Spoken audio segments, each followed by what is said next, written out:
Desde que comencé mi aventura en el mundo de lo desconocido hace ya 40 años he venido considerándome a mí misma la reportera e investigadora del conocimiento perdido. En realidad soy una hipnoterapeuta especializada en la terapia de regresión y en el rastreo de las causas de los problemas de los pacientes en vidas pasadas, más que en las presentes. Desarrollé mi propia técnica hipnótica, que permite una curación instantánea, conforme mi trabajo iba creciendo y expandiéndose, y ahora me dedico a enseñar esta técnica por todo el mundo. Los resultados han sido asombrosos. Al principio, cuando sentí por primera vez la necesidad de enseñar este método, no sabía si sería posible. Solo uno mismo comprende cómo funciona aquello que ha creado. Y, no obstante, ¿sería capaz de enseñárselo a otras personas de una forma comprensible? Ese era mi dilema. Pero sabía que no lo resolvería si no lo intentaba. Hay demasiadas personas, incluyendo algunos de mis pacientes, que tienen tanto miedo a fallar que jamás lo intentan.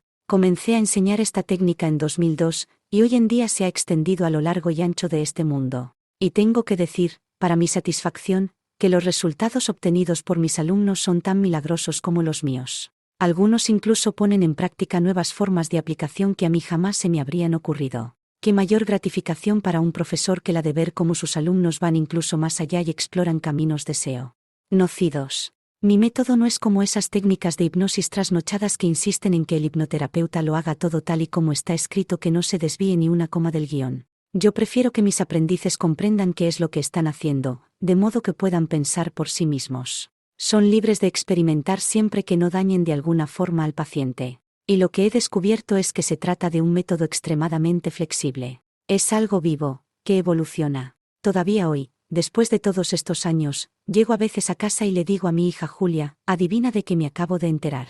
Ellos me han dicho muchas veces que no hay más limitación que la que tú te impongas. Todo es posible. El único límite es tu propia imaginación. Creo que lo que detiene a muchos hipnoterapeutas es el miedo a lo desconocido. Temen probar algo nuevo, pensar por sí mismos. El elemento fundamental que hace de esta técnica algo diferente es que yo trabajo en el nivel más profundo del trance, el nivel sonambulístico. La mayoría de las técnicas hipnóticas mantienen al cliente en unos niveles de trance más superficiales, en los que la mente consciente puede crear interferencias. Cuando llevas a una persona al nivel más profundo es posible comunicarse directamente con la fuente de poder y curación más grande que quepa imaginar.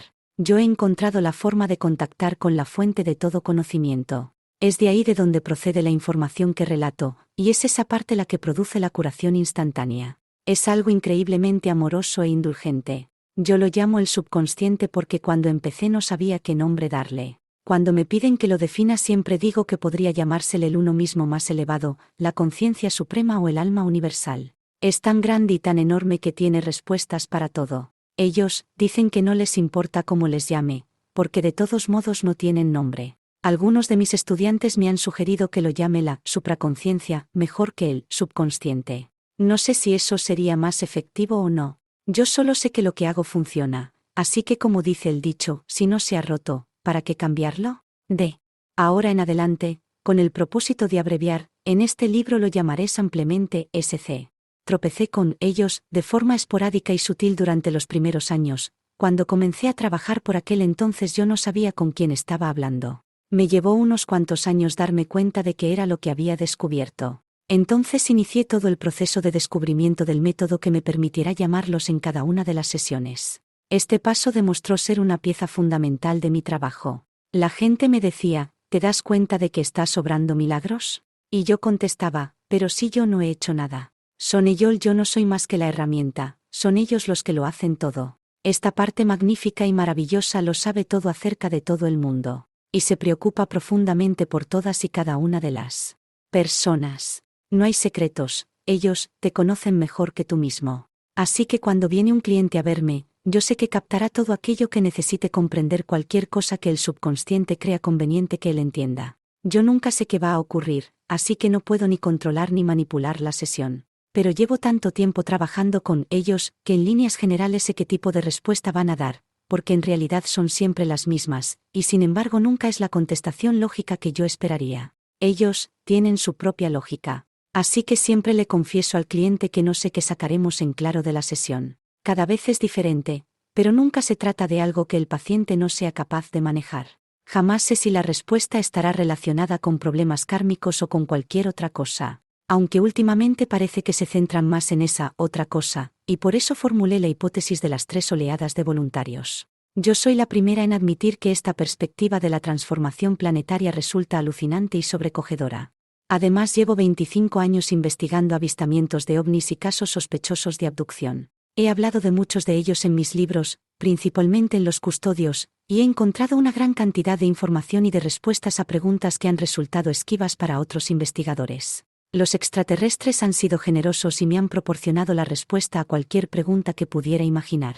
Creía que no había nada más que explorar en ese campo, y sin embargo, ellos me han vuelto a sorprender una y otra vez. Durante los últimos años he comenzado a vislumbrar la compleja historia que se oculta tras los avistamientos, los exámenes anatómicos, etc. Creía haber resuelto por fin el enigma de su relación con la raza humana, pero durante una sesión celebrada en 2009 finalmente hallé lo que considero la pieza perdida de todo el rompecabezas que constituyen los ovnis. Se encendió la luz proverbial, y las piezas comenzaron a encajar.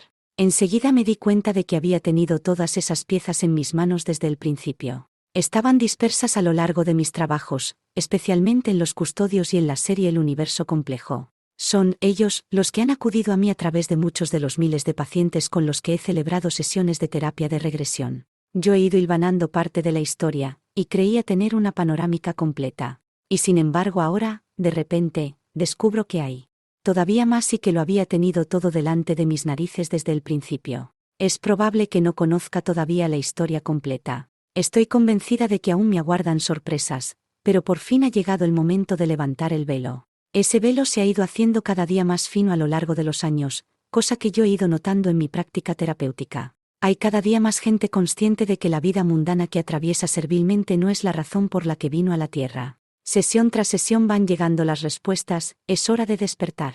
Tienes una misión que cumplir. Ya es hora de empezar. Deja ya de perder el tiempo. Se te acaba el tiempo para llevar a cabo lo que has venido a hacer a la Tierra. A lo largo de los 40 años que llevo trabajando en la terapia de regresión a vidas pasadas, el esquema ha sido siempre el mismo. Por supuesto, siempre había una excepción a la regla, y yo escribía sobre eso. Pero, por lo general, el paciente volvía justo a la vida pasada que explicaba los problemas que tenía en la presente. Ya se tratara de dificultades en las relaciones, de problemas asociados al trabajo o de temas de salud. La respuesta por lo general podía rastrearse hasta una vida pasada en concreto o hasta una serie de vidas de patrón similar en las que repetían el mismo karma con las mismas personas. Yo sabía que la respuesta consistía en romper el círculo, y que eso podía conseguirse haciendo que el subconsciente les mostrara la conexión. Solo entonces eran capaces de curarse y de cerrar el ciclo. Sin embargo, a lo largo de los últimos años el esquema de trabajo empezó a cambiar, y de pronto comencé a enfrentarme continuamente a un tipo de paciente distinto. Debo insistir en que, desde un punto de vista puramente superficial, no había nada de extraño en ninguna de esas personas. Eran seres humanos perfectamente normales, que vivían sus vidas igual que los demás, y venían a mí en busca de ayuda para resolver sus problemas. Pero las respuestas que se les presentaron durante las sesiones eran lo último que sus mentes conscientes podían imaginar. Parece ser que los humanos somos verdaderamente polifacéticos. Vemos nuestra vida a través de una única perspectiva, e ignoramos el resto de capas que subyacen justo bajo la superficie. Capas desconocidas para nuestras mentes conscientes que, sin embargo, ejercen una gran influencia en nuestras vidas. Somos mucho más de lo que podríamos imaginar. Y es ahí donde yace el espejismo. Creemos que nos conocemos, pero ¿es cierto?